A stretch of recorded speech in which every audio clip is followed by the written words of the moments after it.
Hola, buen día. Mi nombre es Telma y en estos momentos quisiera dar la apertura a nuestra exposición, ¿verdad? En la cual estaremos tratando sobre un tema muy relevante que vendría siendo los derechos reales de mero goce y la cual conlleva a otros temas que vendría siendo el usufructo, el uso, la habitación y lo que es la servidumbre. Y en este caso quisiéramos empezar definiendo lo que en realidad son los derechos reales de mero goce. Y podemos decir que los derechos reales de mero goce son aquellos derechos que recae sobre un bien, ¿verdad? Generalmente un bien inmueble, la cual permite a una persona distinta del propietario utilizarlo y disfrutar de sus frutos, ¿verdad? Sin que esa persona sea el dueño del bien, ¿verdad? También permite al titular utilizar y disfrutar de un bien ajeno sin ser su propietario, ¿verdad? Obteniendo sus frutos o ya sea las utilidades, pero sin poder disponer de él.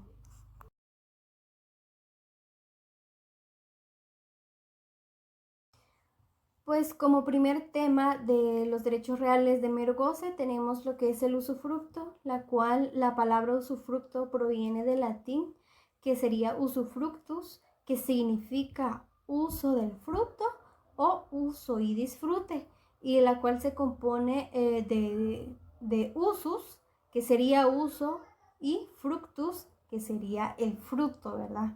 Y según la Real Academia Española establece que el usufructo es el derecho a usar y disfrutar de bienes, ¿verdad? Que pertenecen a otra persona, siempre con la obligación de conservarlos.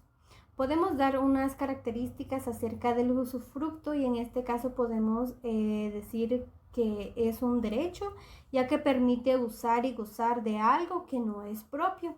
También se puede decir que es una obligación, ya que la persona que tiene el usufructo, o sea, el usufructuario, debe cuidar el bien y conservarlo en el mismo estado en que este lo recibió, ¿verdad?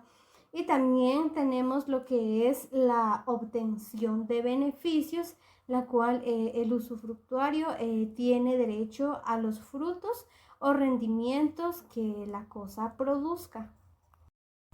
En este caso tenemos diversos autores que emiten su opinión acerca sobre el usufructo y en este caso el licenciado Vázquez define que el usufructo es como un derecho real de usar y gozar una cosa cuya propiedad pertenece a otro con tal que no se altere la sustancia, ¿verdad?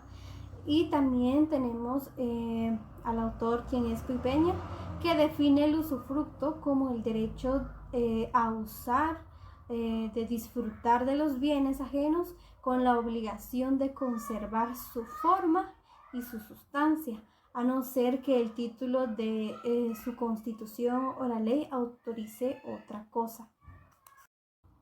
También podemos decir que el usufructo es un derecho real que permite a una persona conocida como usufructuaria a usar y disfrutar de los bienes de otro, denominado nudo propietario, sin alterar su sustancia. Este derecho incluye también la posibilidad de obtener frutos, ya sea naturales, como las cosechas, y también frutos industriales, como la producción de una fábrica, o también los frutos civiles, como los rendimientos de una inversión. Un ejemplo de lo que es el usufructo sería cuando un padre, quien sería un nudo propietario, vende una vivienda a sus hijos, la cual estos serían los propietarios, pero se reserva el derecho de vivir en ella y disfrutarla durante su vida. Esto sería un usufructo vitalicio, pudiendo incluso alquilarla y obtener los ingresos sin perder la propiedad de la vivienda ni alterar su sustancia. Este sería un claro ejemplo del usufructo. Es indispensable conocer qué implica la nueva propiedad, pues podemos decir que implica la titularidad, es decir, el nudo propietario es el dueño legal del bien, y podemos decir que es sin disfrute, no puede vivir en la propiedad, alquilarla ni obtener beneficios económicos de ella, la cual implica también el usufructuario, es decir, el derecho de uso y disfrute recae en el usufructuario. También implica el pleno dominio, que sería la nuda propiedad, y el usufructo se une para formar el pleno dominio de la propiedad. Es fundamental conocer también acerca sobre los derechos y obligaciones del usufructuario, ¿verdad? Y podemos decir que el usufructuario tiene el derecho de usar el bien y obtener sus frutos, pero también está obligado a mantener la sustancia del mismo.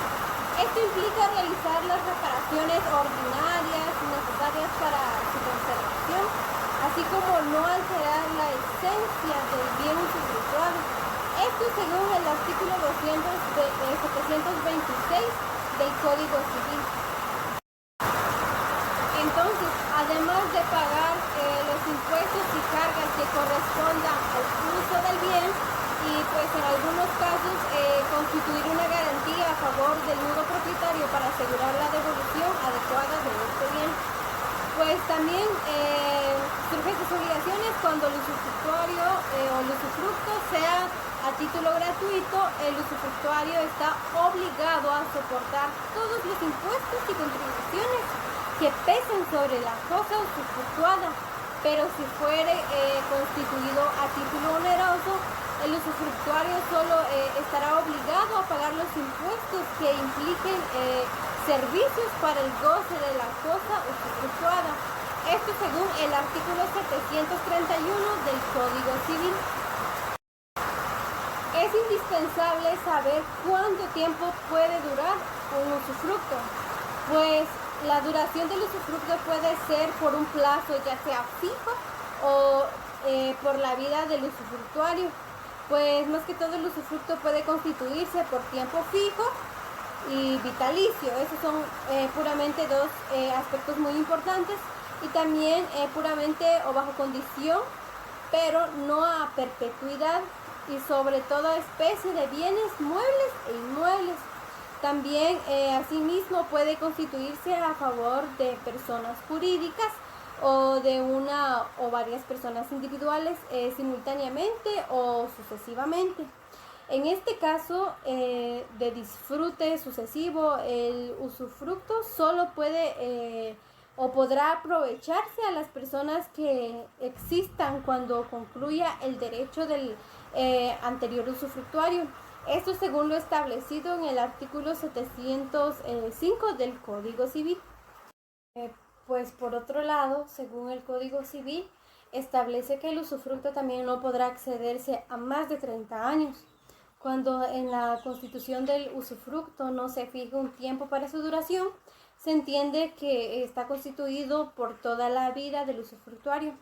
El usufructo que no sea vitalicio y el constituido a favor de personas jurídicas, en este caso no podrá excederse de 30 años, salvo que se trate de bienes nacionales, en cuyo caso podrá ser hasta por 50 años. Esto según lo establecido en el artículo 706 del Código Civil. ¿Cuándo se puede dar la extinción del usufructo? Pues existen situaciones que pueden provocar la extinción anticipada del usufructo, como la destrucción total de bienes, ¿verdad? La renuncia del usufructuario, la consolidación, cuando en este caso el usufructuario adquiera la propiedad del bien, o también por el incumplimiento de las condiciones establecidas para el usufructo. Según el artículo 738 del Código Civil, establece que el usufructo se puede extinguir de la siguiente manera. El primer presupuesto sería por la muerte del usufructuario. El segundo presupuesto por el vencimiento del plazo por el cual se constituyó o por realizarse la condición resolutoria a la cual estaba sujeto el usufructo. El tercer presupuesto sería que por la reunión del usufructo y de la propiedad de la misma persona. pero si la reunión se verifica en una sola cosa o parte de lo usufructuado, en lo demás sustituirá el usufructo. El cuarto sería por la prescripción. El quinto presupuesto por la enunciación del usufructuario, salvo lo dispuesto respecto de las denuncias hechas en fraude de acreedores. El sexto presupuesto sería por la pérdida de las cosas usufructuadas. Si la destrucción no es total, el derecho continuará sobre el resto. Y el último presupuesto sería por la anulación o cesación del derecho del que constituyó el usufructo. Esto según lo establecido, ¿verdad?, en el artículo 738 de nuestro Código Civil. Y según el artículo 739 del Código Civil, también establece que puede cesar el usufructo por el abuso que el usufructuario haga de su derecho, deteriorando los bienes o dejándolos perecer, ¿verdad?, por falta de las reparaciones ordinarias. En este caso, la extinción del usufructo no procede de hecho, sino que debe ser declarada por resolución judicial. También puede optar el propietario, ¿verdad?, en el mismo caso, a que se le ponga en posesión de los bienes, obligándose a pagar el usufructuario periódicamente el producto líquido de los mismos deducidos en honorario administrativo y fijado de conformidad con la ley. Esto lo establece el artículo 739, ¿verdad?, de nuestro Código Civil. En este caso, nuestro Código Civil establece todo lo referente a lo que es el usufructo. Y en este caso establece que el usufructo puede constituirse de dos maneras, principalmente por voluntad de las partes o por testamento.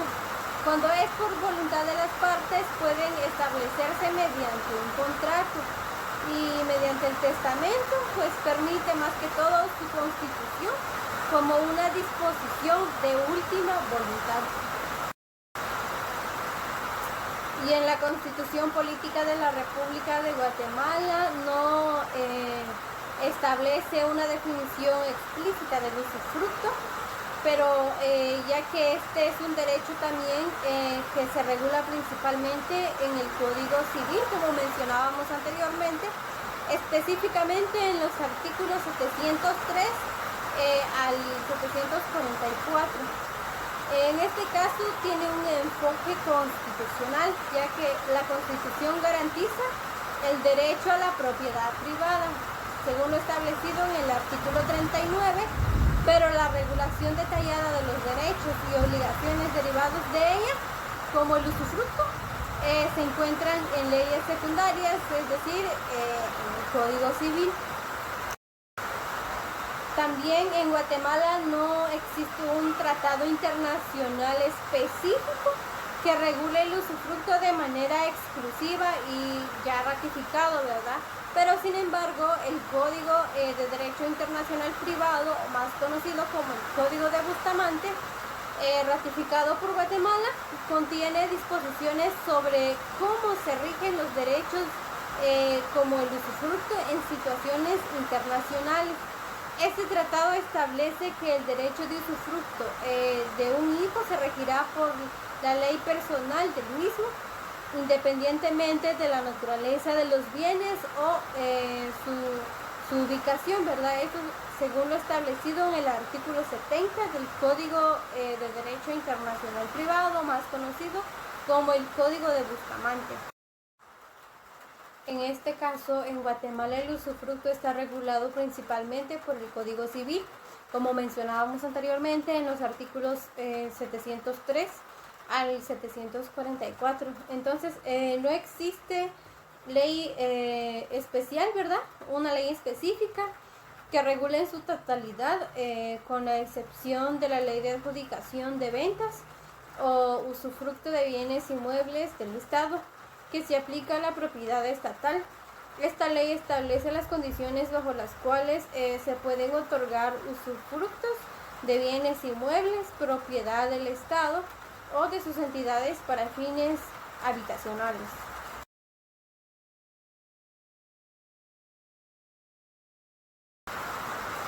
Después de esta breve explicación acerca del derecho de usufructo, ahora nos corresponde adentrarnos a los siguientes temas, que sería el derecho de uso y habitación. Pues en este caso estos son dos derechos diferenciados por los cuales se confieren respectivamente el derecho a usar y percibir los frutos de una cosa ajena para cubrir las propias necesidades, y también la facultad de ocupar una casa ajena para cubrir las necesidades habitacionales del titular del derecho y también de su familia, ¿verdad? De los derechos de uso y habitación podemos extraer ideas claves para poder entender estos temas, ¿verdad?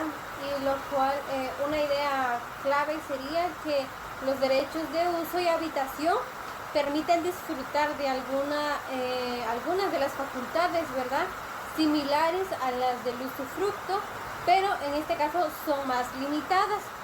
Y también otra idea clave que sería el derecho de uso es más orientado al disfrute de una propiedad rústica, y el derecho de habitación de una vivienda, ¿verdad? En este caso son derechos personalísimos basados en la confianza y se conceden con la finalidad de cubrir las necesidades vitales y del concesionario, ¿verdad?, y de la familia. También una idea clave de estos temas es que se rige por las normas del usufructo en todo lo previsto por su regulación específica. Otra idea clave es que los derechos de uso y habitación son derechos reales que recaen sobre bienes inmuebles, limitando el derecho de propiedad, y como tales son inscribibles en el registro de la propiedad. También el abuso grave de los derechos es una causa de extinción, aunque exista cierta discusión en la doctrina sobre el alcance de su significado. También que el uso discontinuo se considera el abuso de derecho y por lo tanto causa de extinción. Está también supeditados al tiempo en que el concesionario tenga necesidad de ellos. El derecho de uso y habitación, ambos derechos son compatibles y prestan mucha similitud con el derecho de usufructo, aunque las facultades que confieren son más limitadas que las de este, ya que, por ejemplo, los derechos de uso y habitación son personalísimos y la ley prohíbe expresamente que sean arrendados o traspasados por ningún título a otra persona, así como lo establecido en el artículo 748, la cual establece que son derechos inalienables los derechos de uso y habitación. No se pueden enajenar, gravar ni arrendar. Existen diferentes autores que emiten su opinión sobre el tema del derecho de uso y habitación.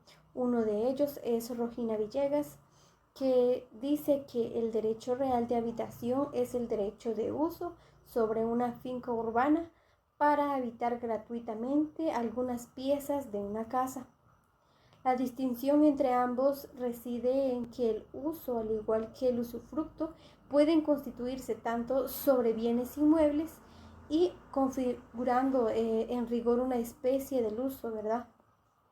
La habitación siempre es gratuita, mientras que el uso lo es, pero también puede constituirse a título oneroso. Otro autor, como Flores Juárez, establece que el uso y la habitación son instituciones que han sido de materia de confusión. Pero en realidad, ¿qué es el derecho de uso? El uso es un derecho real, como mencionábamos anteriormente, y temporal. Por naturaleza es vitalicio, la cual es para usar los bienes ajenos sin alterar su forma o sustancia. Es de carácter intransmisible. Se diferencia del usufructo porque solo se transmite el uso y en algunos ciertos frutos, ¿verdad? Y tienen carácter intransmisible. Es indispensable dar la definición o cuál es el origen etimológico del derecho de uso, pues el derecho de uso proviene del latín usus, que significa uso, empleo, aprovechamiento, refiriéndose a la acción de utilizar o aprovechar una cosa. Según conceptos jurídicos, el derecho de uso supone poder usar y percibir los frutos de una cosa ajena en la medida en que se precisen para cubrir las propias necesidades y las de la familia.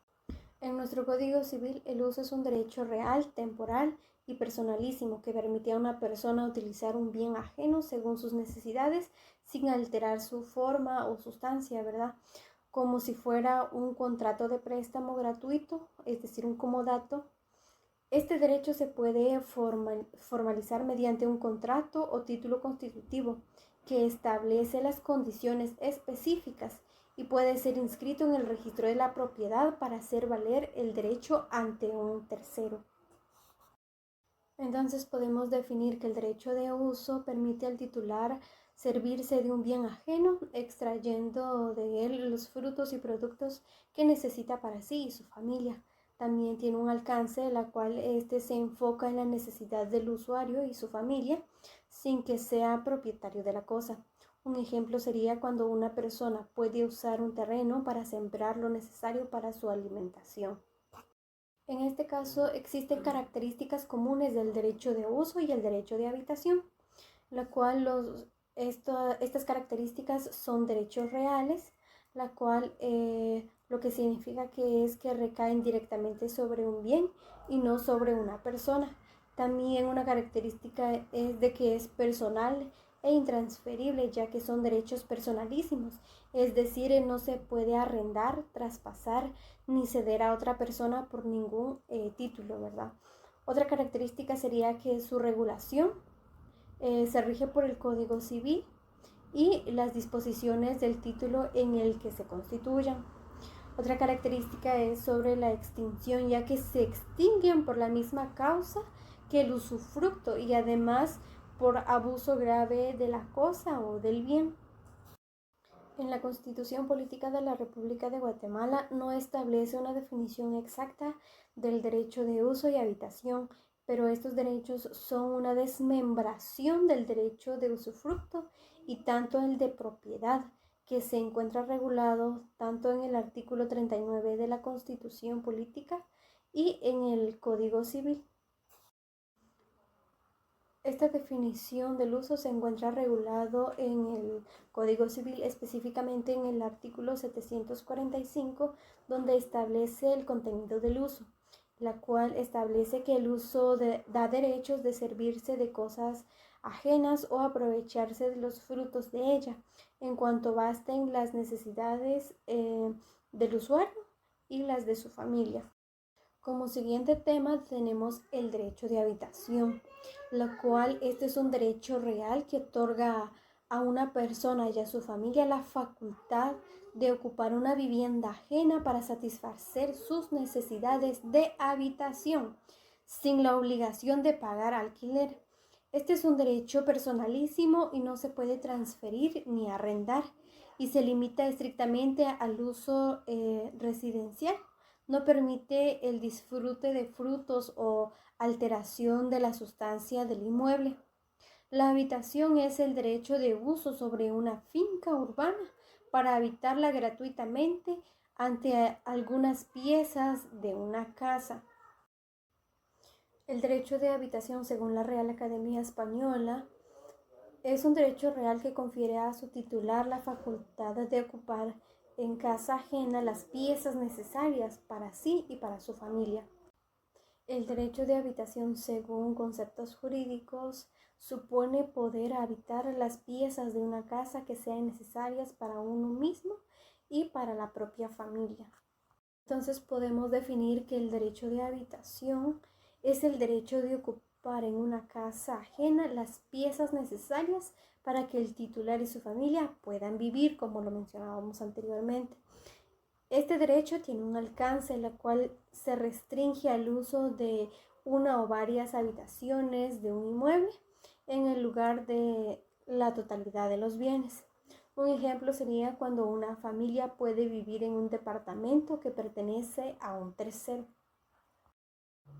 Existen diferentes autores que dan o emiten su opinión acerca sobre el derecho de habitación, pero en este caso queremos hacer énfasis en el autor Federico Puig Peña, que determina que la habitación solo puede constituirse sobre inmuebles y que la habitación por esencia es gratuita.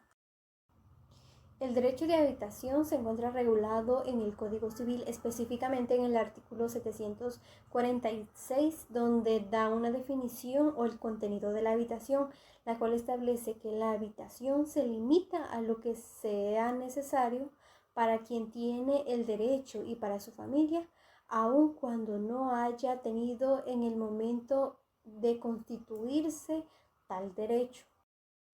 En Guatemala no existe ningún convenio que haya firmado con lo relacionado al derecho de habitación, pero existe una relación con el derecho de propiedad, ya que son ambos derechos reales sobre un bien y que ambos permiten el uso y disfrute de dicho bien. Sin embargo, la propiedad es un derecho total y perpetuo, mientras que el derecho de habitación es un derecho limitado y personalísimo y temporal, que solo permite la ocupación para la vivienda. Las leyes especiales aplicables al derecho de habitación se encuentran regulados específicamente en el Código Civil. La habitación como derecho real en Guatemala se rige por su legislación nacional.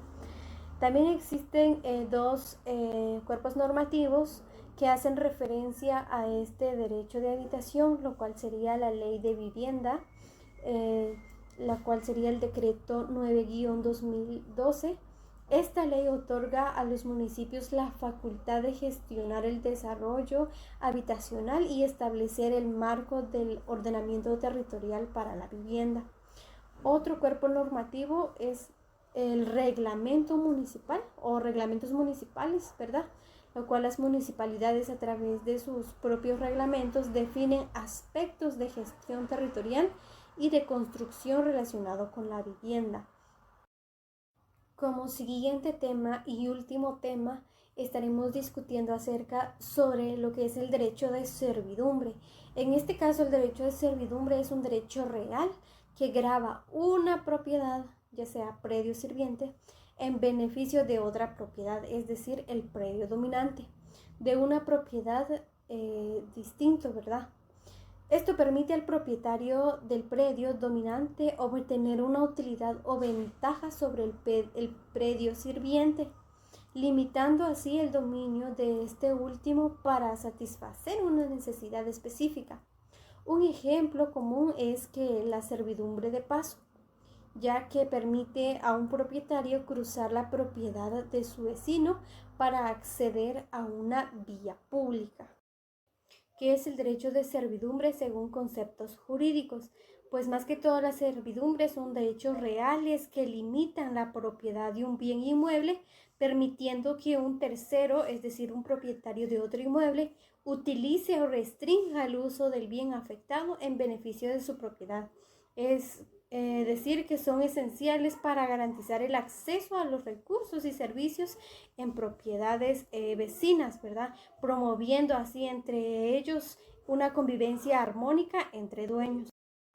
Para poder comprender a profundidad este derecho de servidumbres o los derechos de servidumbres, es necesario utilizar ideas claves para su mejor comprensión. Una idea clave sería que definir que existen servidumbres voluntarias establecidas por acuerdo entre propietarios y servidumbres legales impuestas por la ley para facilitar el uso de los inmuebles. Otra idea clave sería que las servidumbres pueden constituirse mediante contrato, por disposición legal o por prescripción tras un uso indeterminado durante 20 años. También podemos decir que la servidumbre se extingue por desuso, confusión de predio, renuncia voluntaria, desaparición del predio afectado. También otra idea clave sería que el propietario del predio dominante debe usar su derecho sin causar daños, mientras que el dueño del predio sirviente debe permitir dicho uso conforme a la servidumbre.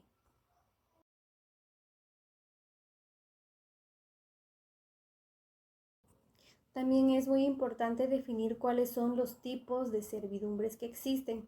Una de ellas es las servidumbres voluntarias, ya que está establecido en el artículo 799 del Código Civil, la cual establece que las servidumbres voluntarias surgen por acuerdo entre las partes.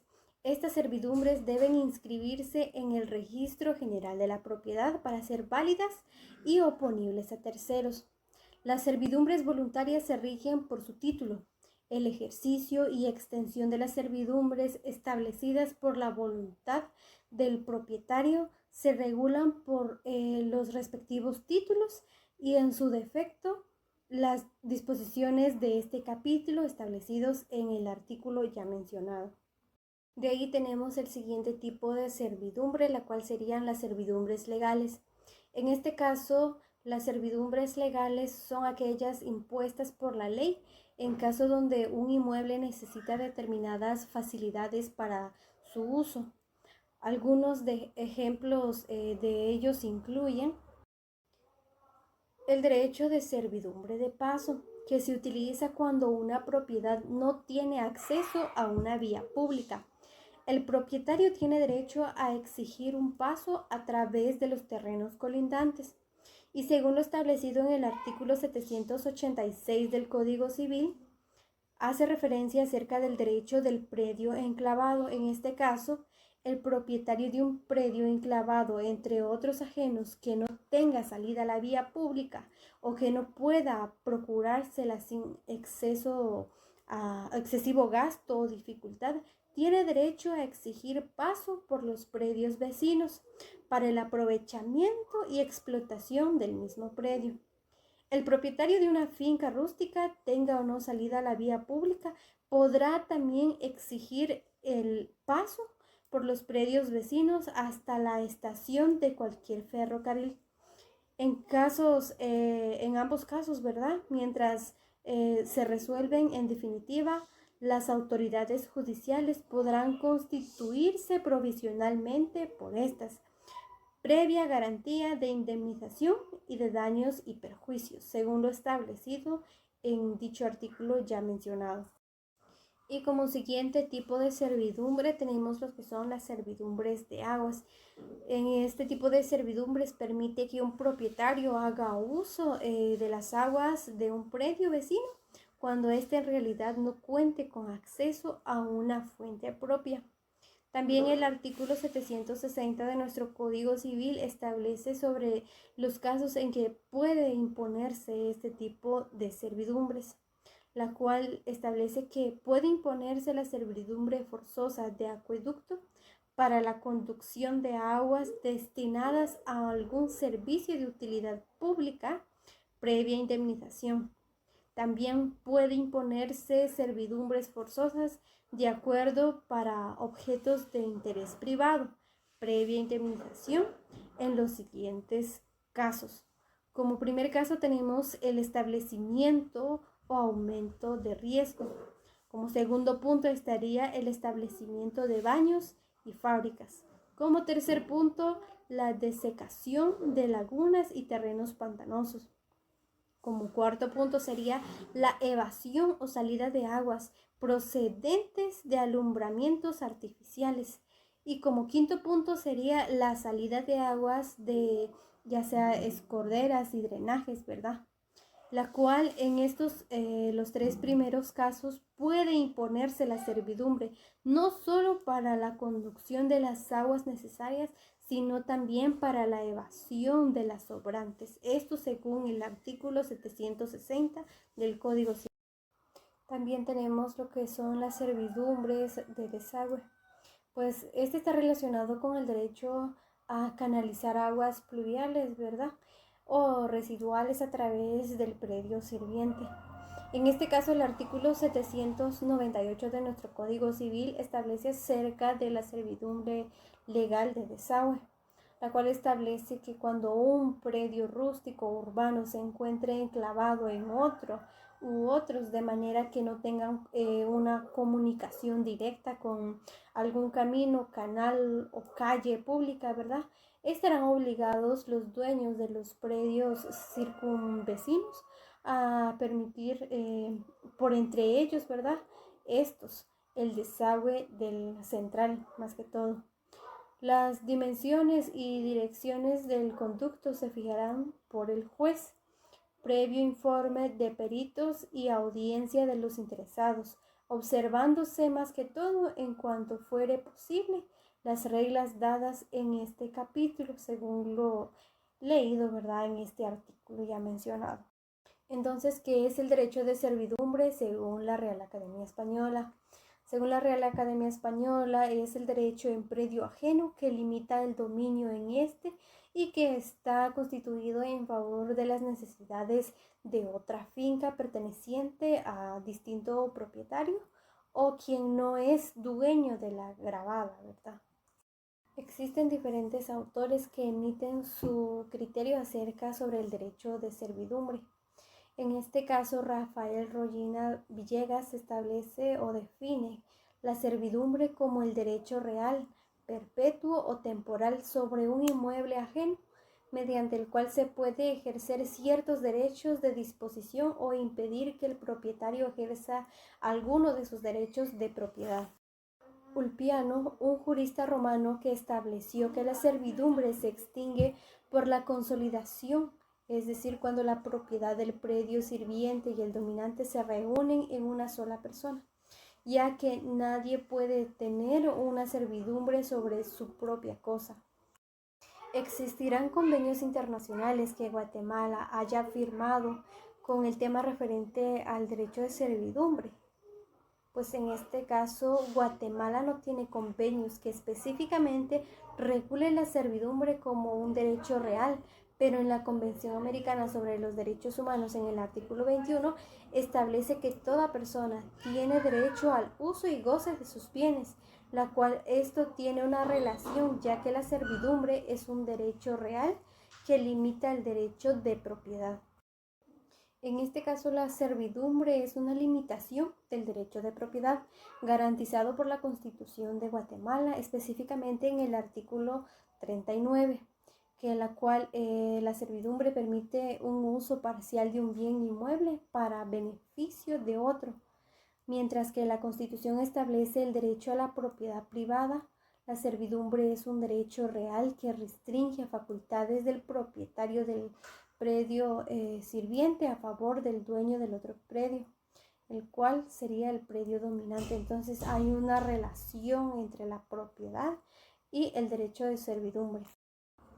La servidumbre, según el Código Civil, se encuentra establecido en el artículo 752, lo que hace referente al concepto de servidumbre, y la cual establece que la servidumbre es el gravamen impuesto sobre un predio para uso de otro predio de distinto dueño o para utilidad pública o ya sea comunal. Sin embargo, el propietario de dos fincas puede gravar una de ellas con servidumbre en beneficio de la otra. El inmueble a cuyo favor está constituida la servidumbre se llama predio dominante y el que la sufre, predio sirviente. En Guatemala, las leyes especiales que regulan la servidumbre son principalmente el Código Civil, como vimos anteriormente, lo cual establece el marco general, ¿verdad?, en los artículos 752 al 821. Además, para ciertas servidumbres de utilidad pública existen leyes específicas, como sería la Ley General de Electricidad y la Ley de Hidrocarburos. Entonces, hasta aquí dejamos nuestro video y gracias por ver este video.